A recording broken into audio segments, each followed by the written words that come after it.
guys, welcome back to my channel. It's Dana Alexia here, and today's video I'm going to be showing you guys how I achieved this ash blonde-ish hair, which was definitely a process. And if you know me, you know that I hate doing my hair, but I must say I'm proud of how it came out, but this took me so long to do. And honestly guys, I made a lot of mistakes coloring this hair, so I'm also going to be showing you guys the mistakes that I made and what not to do, so that you guys know certain steps that I've seen people do just to achieve this color I shouldn't have done, because you know that results in damaging the hair, which I did damage this hair a little bit.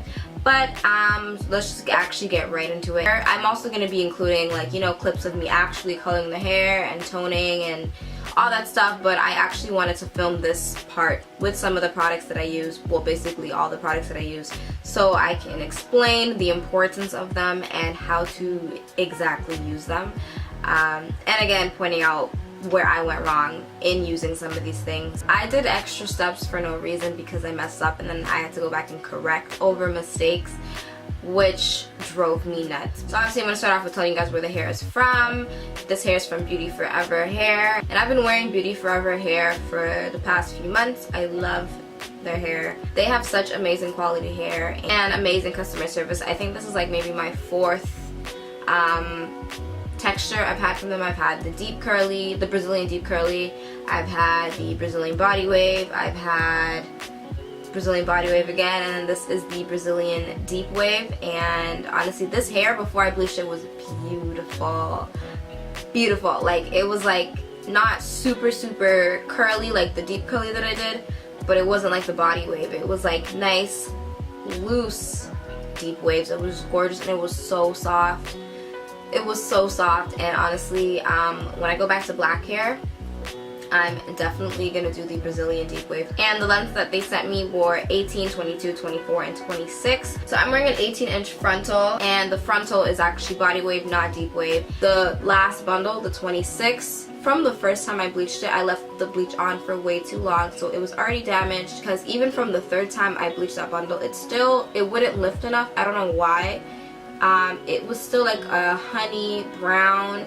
So when I finally, you know, washed the bleach out of all the bundles, the frontal, everything, the frontal looked amazing. When I toned it, it was still like, it wasn't looking cute. So when I went to my stylist and got her to do my hair, I just told her not to use the last bundle, the 26, because it would have just, like, this is already a little bit darker, but it kind of blends. But the other one, it was like, it wasn't even, you see how my hair is cool toned, ash blonde? It wasn't even ash. It was like a dark honey brown, and I was like, honestly, I don't want it in my head.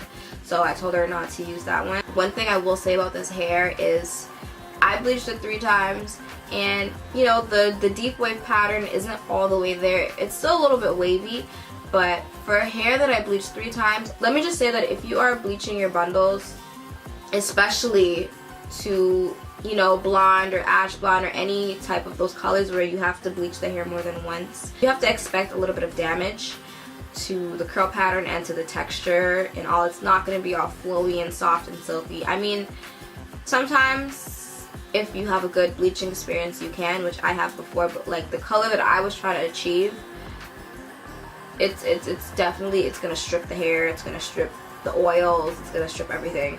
So, but for hair, like I said, that I thought I ruined completely. Like, it's holding up, it's good, it straightens like amazingly, it curls, as you can see, it curls really nicely.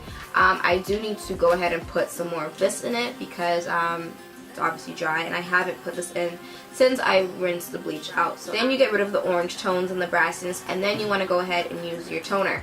So realistically, I used so much the first time, but like I said, it didn't show up on the hair. So after I bleached the hair for the 3rd time, I went in with the Wella Color Charm toner in T14 and T18. The T14 is the pale ash blonde, and the T18 is lightest ash blonde. So I used the T18 from the roots to the middle, and then I used the pale ash blonde towards the ending. So obviously the bottom is a little bit lighter. One thing I want to say as well, so after you bleach hair, you want to use the Shimmer Lights Purple Shampoo, and this is basically going to get rid of any extra brassiness. But if you still have to go ahead and lift the hair again, there's no point in using this, because once you apply bleach or dye, to hair, it's always going to be brassy. So toning should always be the last step before deep conditioning, pretty much. Realistically, I didn't know I needed to bleach it a third time until I really looked at the hair and was like, damn, like I don't think this is as light as I need it to be. So I wasted a lot of this shampoo the first 2 times I bleached the hair. Leave this for the last time you bleach or dye hair. And then after I rinsed out the toner, then I went ahead and used the silicone mix. This is actually amazing.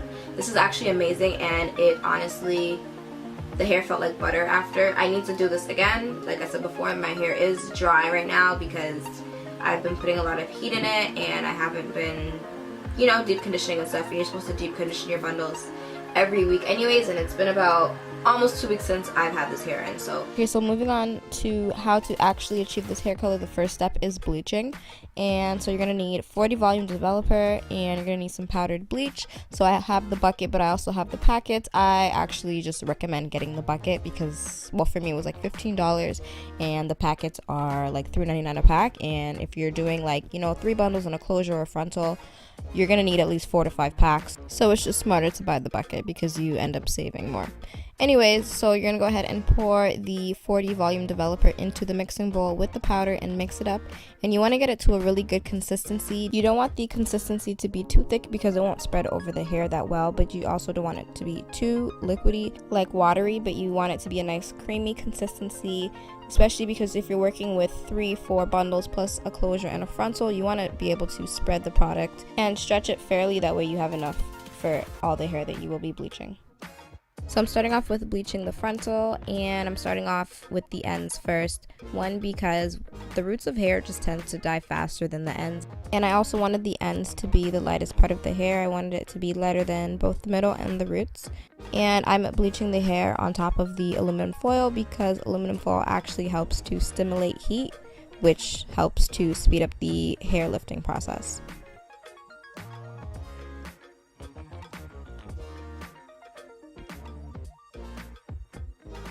So after I've bleached the section of the ends that I want to be the lightest, I'm going to go ahead and flip the frontal over and repeat the same exact steps on the opposite side, just obviously because, you know, it's double-sided. So do the other side, and then after I do the other side, I'm going to flip the hair back over again and then work my way up.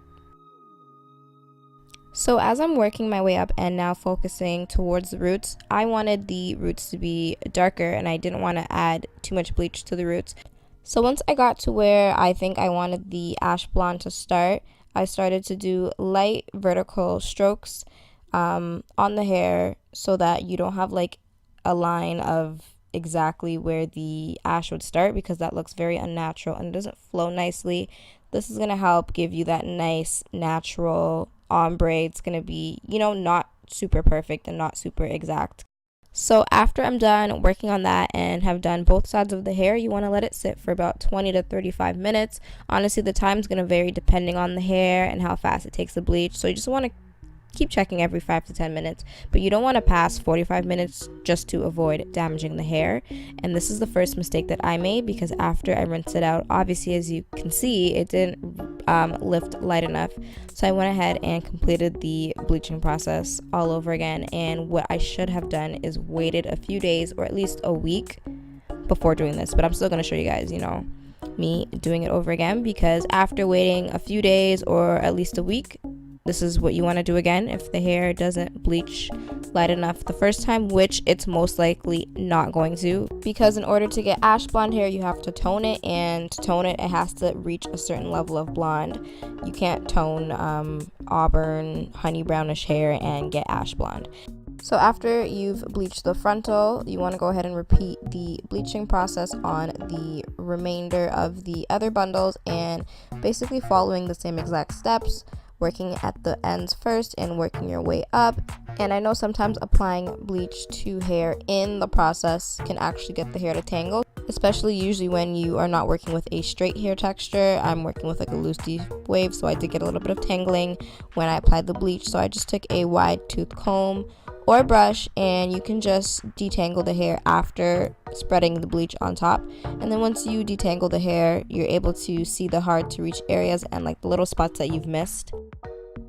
So the second step is going to be washing the hair with a color enhancing shampoo or conditioner, and this is going to get rid of the, or not get rid of, but this is going to tone down the brassy orange tones that come from the stages of lifting hair. So I'm using the Shimmer Lights shampoo. This is for blonde and silver hair, and they also have a conditioner, but you honestly don't need to use both. You're good with just using the shampoo, which I find is actually the most important, and that's what I see most people use. And the reason why this purple shampoo is so important is because once you lift hair to a lighter color, you're always going to get this warm orange, yellowish, brassy tone. And if you look at the color wheel, purple sits directly across from yellow. So once you add that purple, it helps to tone down that warmth. So as I mentioned earlier in the video, it took me 3 times to bleach the hair to finally get it light enough to be able to do the third step, which is toning. And this is so important because toners are ammonia free, meaning they don't lift the hair or make it any lighter. They only deposit color. So if the hair is not light enough in the first place, it doesn't make sense to tone because it's not going to deposit enough. In my case, it's not going to deposit enough ash. So the toner that I'm using is the Wella Color Charm, and I'm using T18 and T14. T18 is lightest ash blonde and T14 is pale ash blonde. And when using toners, you want to make sure you read the instructions carefully. The first time I toned the hair, I didn't read. Reading is very essential because actually, for this brand specifically, you have to use 20 volume developer just so it can work its best. And the ratio of how you're supposed to use it is 1 part toner, 2 parts developer. So for every bottle of toner, you use 2 bottles worth of 20 volume developer. I just eyeballed it. But to make it easy, you can literally just pour the toner out into the mixing bowl and then fill the bottle up with 20 volume developer twice. And then you have your 1:2 ratio. And you want to mix it up so it's a nice consistency, and then just go ahead and start applying it to the hair. Be generous at first. This is honestly with anything, bleaching, toning, whatever. Be generous and get it all over the hair first, and then go through sections and get those hard to reach areas. And I found that combing and detangling hair during the process helps to spread the product on evenly, which is a really good idea to do before you go ahead and apply more product to that same exact section. That way you're able to save a little bit more product. So you want to make sure you pay attention to how light the hair is that you're working with, because this is going to let you know how long you should keep the toner in for. As the instructions say, you should keep it on for no longer than 30 minutes. The frontal, out of all the bundles that I dyed, got the lightest, so I left it on for about 25 minutes, which I only needed to leave it on for about 10-15 minutes. So as you can see, as a result, I have a lot of gray and purple tones. I overtoned it and I freaked out a little bit, so I hopped on Google and seen that if you mix lemon juice and your conditioner together and saturate it all over the hair and let it sit for a few hours and then wash it out, it actually does work because the lemon helps to tone down the gray and purple tones that come from overtoning hair. So after that happened, I also went to the beauty supply store to see if there was like another toner or something I could buy. Somebody advised me to buy brown box dye and touch up the roots, and this was the result. And I hated it so much. If you guys seen my vlog, I was complaining about it like all day. And a lot of people were like, oh my god girl, it looks fine, you're just complaining. But when you know exactly how you want something to look and it doesn't come out like that, it's definitely going to bother you. And especially, it was my birthday. So what I did was, on the day of my birthday, I toned the roots with the same T18 toner, and this was the result. And I was so happy. And you can definitely see the difference in the roots. I don't have any like orange brassy tones, which I hated. And yeah, so I hope this tutorial was really helpful, because I know coloring hair can be pretty tricky and annoying sometimes. And yeah, so thank you so much for watching, guys, and I will see you in my next video.